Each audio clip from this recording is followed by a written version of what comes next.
We were all in a pub after playing Sunday football, and Johnny just come up with a bright idea. Let's go to Russia. And we all sort of went, well, yeah. Jonty bought a bus, off we went.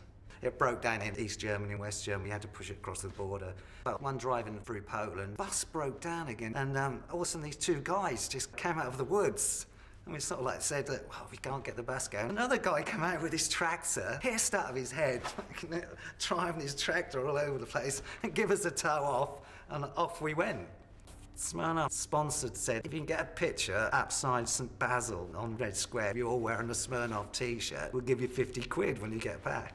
As soon as we got to the border, they just confiscated them because they had the Tsar's crest on them. I was wearing mine, so I still had mine. We didn't get a picture of St Basil. Moscow was the aim. So we turned up, and it was a stadium. And there was about 2,000 people there. They give the tractor making factory the afternoon off to come and watch this game. Who do they think we are? Half of the team didn't play football because we couldn't get enough people, so we were just getting people to come on the trip. And they beat us about 8-1. They felt sorry for us in the end, give us a go. The morning we were meant to leave, the engine just went bang. John E. phoned home and found another engine. They had to pay to be flown out. And so it was like, oh, what do we do now?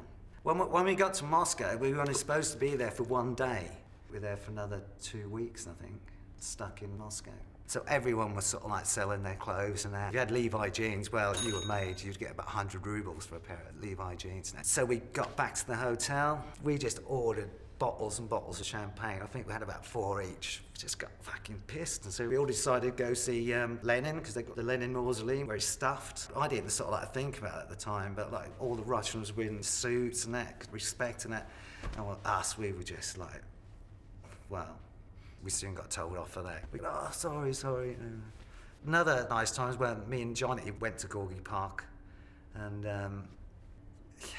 the roadside toilet was just a box. You couldn't even lock the door. I looked around, I thought, I was knowing about go have a crap. As soon as I sat down, these 2 Russian guys walked in, wanted to buy my clothes. And I'm going, look, I'm having a shit. Can't you just give me 5 minutes? Didn't understand, so just sort of like stood there waiting for me to finish and that. And I go, this is a country that's got nuclear weapons and sending people into space and that, but you can see where all that money was put, not to the people. It wasn't, we all said, well, this is not going to last. And sure enough, a few years later, Berlin Wall went down and that was the end of communism, wasn't it? The final thing, it was like, talked to the British consulate guy and, we've got to get back, we've got to sign on. And he was like, what? Come all the way to Russia? You've got to get home to sign on.